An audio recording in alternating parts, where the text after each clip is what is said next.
వెంకటేశ్వర స్వామి వారు తన కళ్యాణానికి డబ్బిమ్మని కుబేరుణ్ణి పిలిచి అప్పు అడిగితే, కలియుగం కదండి, ఎందుకైనా మంచిది ప్రామిసరీ నోట్ రాసి ఇవ్వండి అని అడిగితే ఆయన రాసిచ్చిన ప్రామిసరీ నోటు ఆదివరాహస్వామి యొక్క పీఠం కింద ఉండేది చాలా కాలం. అదే దాన్ని ముద్రణ చేసి గోడ మీద కూడా కట్టారు చాలా కాలం. ఎప్పుడు పుచ్చుకున్నారో, ఏం రాసిచ్చారో, ఏమి సంతకం పెట్టారో కూడా ఉండేది. వెంకటేశ్వర స్వామి వారు సంతకం పెట్టిస్తే కుబేరుడు అన్నాడు, ఇది యుగధర్మం, మీరు ఒక్కరూ సంతకం పెట్టి అంత డబ్బు చేసుకున్న తర్వాత ఒక్క సాక్షి ఉంటే బాగుంటుంది కదూ. ఏమంటే ఎప్పుడూ అబద్ధం ఆడ్డగా మహానుభావుడు తనలో తను రమిస్తూ కూర్చుంటాడు. శివుడితో పెట్టిస్తాను, పెట్టించండి, పెట్టాడు.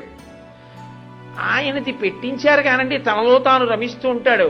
చండీశ్వరుడి దగ్గరే చిటికెయ్యాలి. ఆయన దగ్గరికి వెళ్ళి అయ్యా మా బాకీ అంటే త్రిశూలం పట్టుకుంటే కొంచెం ఎప్పుడు కళ్ళు తెరిచి చూసి ఆయన ఎవరినైనా చూడండి అంటే చతుర్ముఖ బ్రహ్మగారి సంతకం పెట్టించారు. ఇద్దరు మంచిదే, ముగ్గురుంటే చూడండి అన్నారు. అంటే అప్పుడు మళ్ళీ అశ్వత్థ వృక్షం చేత పెట్టించారు. ముగ్గురు సంతకాలు పెడితే అప్పిచ్చాడు కుబేరుడు. అబ్బో, దాని మీద వెంకటాచల మహాత్యంలో తరిగొండ వెంగమాంబ గారు ఎంత గొప్ప వర్ణన చేసిందో.